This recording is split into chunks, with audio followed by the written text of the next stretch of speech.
You know that feeling when you walk into a room and instantly shrink yourself down. Your shoulders tense, your voice softens, and suddenly you feel like the smallest version of yourself.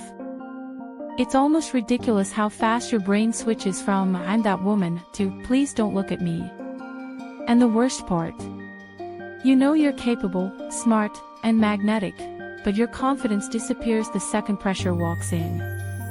Most women don't talk about this, but the truth is, you're not struggling because you're weak.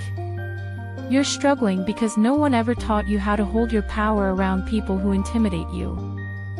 You weren't taught how to command a room, how to embody confidence physically and mentally, or how to protect your sense of worth when insecurity tries to hijack you. But here's the thing, confidence is not a personality trait. It's a skill set. And when you learn the right skills, you become, yes, disgustingly confident in rooms where you used to shrink.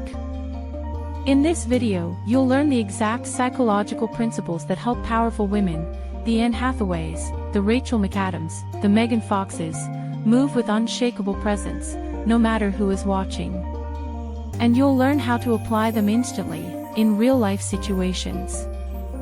So let's not waste any more time. Let's begin. Principle 1. Master the power posture before you speak. Most people think confidence starts with what you say, but actually, confidence starts way before your mouth opens. Your body broadcasts your internal state within seconds, and people react to you based on that signal, often before they hear a single word. Studies show that your posture can literally shift your brain chemistry, increasing dominance hormones and reducing anxiety.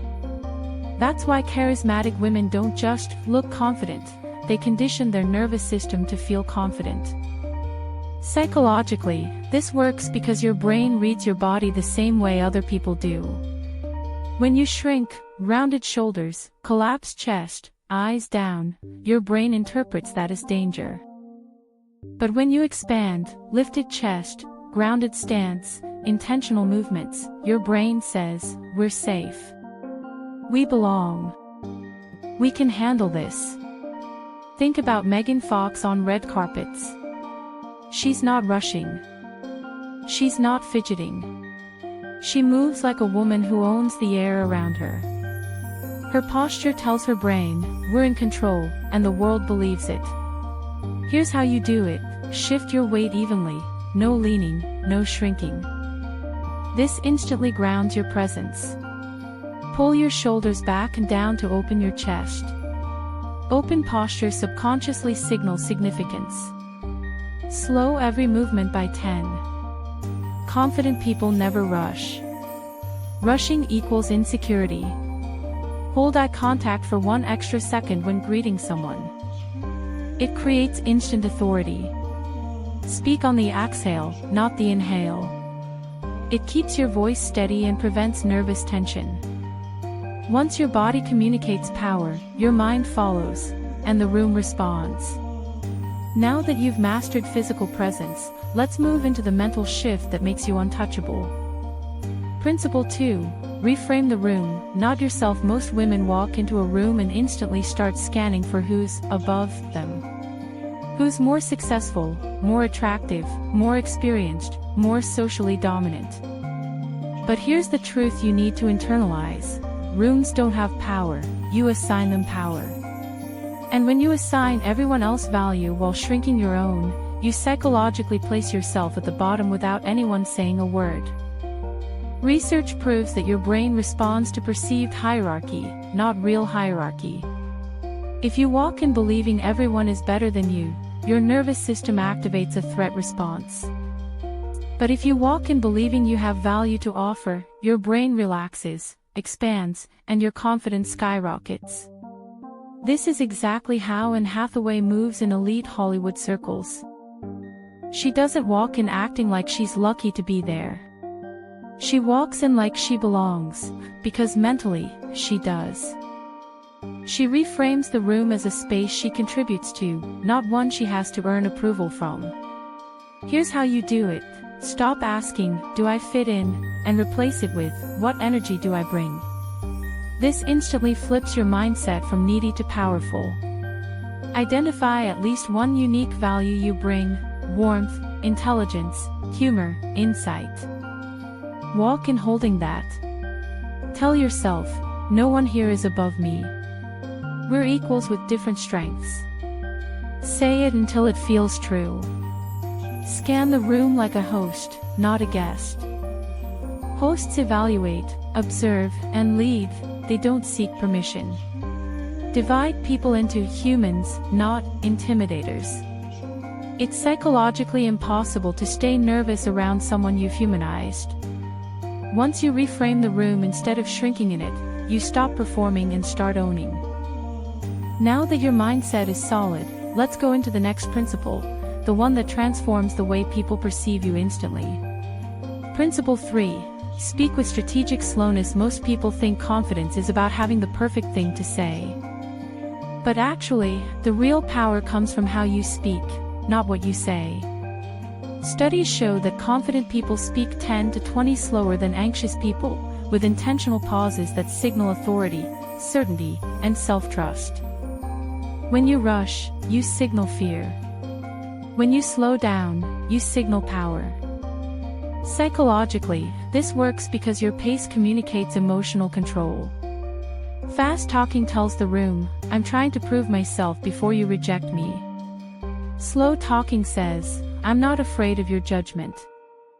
I decide the tempo. That's why women who speak deliberately, like Viola Davis or Zendaya in interviews, always appear incredibly poised. They use silence like a tool, not a threat. Think about Zendaya during press tours. She doesn't blurt out words to fill space. She chooses them. She pauses. She gives her thoughts room. That slow confidence forces everyone else to lean in instead of tuning out. Here's how you do it. Take one full breath before speaking. This resets your nervous system and stops verbal rushing. Drop your voice into your natural tone instead of lifting it at the end of sentences, which signals uncertainty.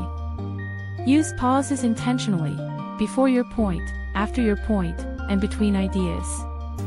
Limit filler words by speaking in shorter, controlled sentences. Match your pace to your message. Calm tone for authority, slow emphasis for important points. Once your voice slows down, people stop overlooking you and start respecting you. Now let's move into the next principle, the one that rewires your inner self-talk and protects your confidence from collapsing. Principle 4. Remove the spotlight effect from your brain. One of the biggest reasons you shrink in certain rooms is because your brain is tricking you into thinking everyone is watching, judging, or analyzing your every move. Psychologists call this the spotlight effect, the belief that people care way more about what you're doing than they actually do. The truth is, most people are too busy thinking about themselves to analyze you.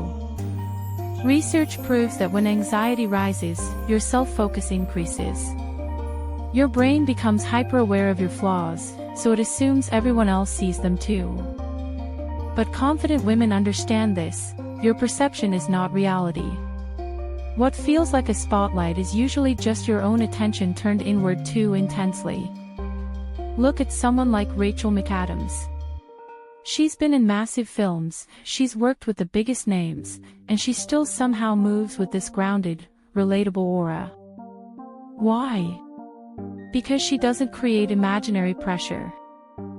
She doesn't assume the room is her judge, she assumes the room is just a room. Full of humans. Full of people who are probably worrying about their own insecurities. Here's how you do it. Shift focus outward, not inward. Ask yourself, what's interesting about this room, instead of, how do I look? Use sensory grounding. Notice 3 sounds, 3 textures, 3 colors. It snaps you out of self-judgment. Expect neutral reactions from people. Not positive, not negative, just neutral.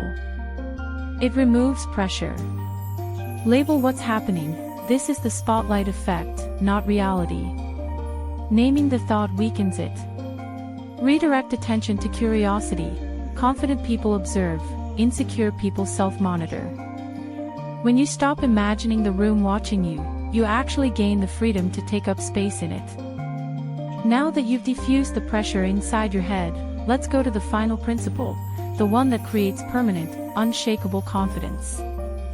Principle 5. Build an identity that doesn't shatter under pressure. Here's the thing. Confidence collapses when it's built on fragile foundations, like external validation, comparison, or temporary accomplishments. If your sense of worth depends on who's in the room, then every room has the power to shrink you. But when your identity is rooted in internal standards, who you know you are, no environment can knock you off center. Psychologically, this is tied to self-concept consistency. Research shows that people with stable internal identities stay confident even when circumstances change. They don't look for permission, praise, or reassurance. They move from self-certainty, not self-doubt.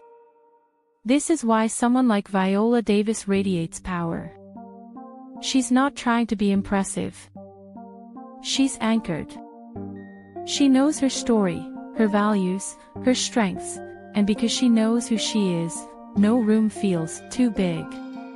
Here's how you build a confidence identity. Define 3 core values you live by, not to impress others, but to guide yourself. Create a personal, I am statement. X, I am composed, capable, and intentional. Repeat it daily. Stop outsourcing your worth. Notice when you're seeking external approval and pull back. Set identity-based standards. I always speak clearly. I never shrink my posture. I stand by my ideas. Celebrate evidence of your power. Every time you handle a situation well, mark it. Confidence grows from proof. When you build your confidence from the inside out, you don't walk into rooms hoping they choose you. You walk in already chosen by you. And now that you have all 5 principles, it's time to pull everything together. 8.12 Recap/final takeaway. So here's the final takeaway. Confidence isn't a mystery, and it's not reserved for certain women. It's a skill, and you just learned the exact pieces that build it. Principle 1. You mastered power posture, because your body signals confidence before your words ever do. Principle 2. You learn to reframe the room, shifting from, do I belong here, to, what do I bring here? Principle 3. You claimed your authority through strategic slowness, using your voice as a tool, not a weakness. Principle 4. You quieted the lies of the spotlight effect, so your brain stops inventing pressure that isn't real. Principle 5. You built an identity so stable, so rooted, that no room, no matter how intimidating, can shake you. When you combine these, you become disgustingly confident. The kind of woman who walks into rooms she once shrank in and now commands without trying. The kind of woman whose presence speaks before she does. And that version of you, she's not a fantasy. She's already in you, now you just have the tools to let her out. This was the Magnetic Her. Thank you so much for watching. If you have any recommendations for my future videos, let me know in the comments. Until the next video, stay confident, smart, and glowing.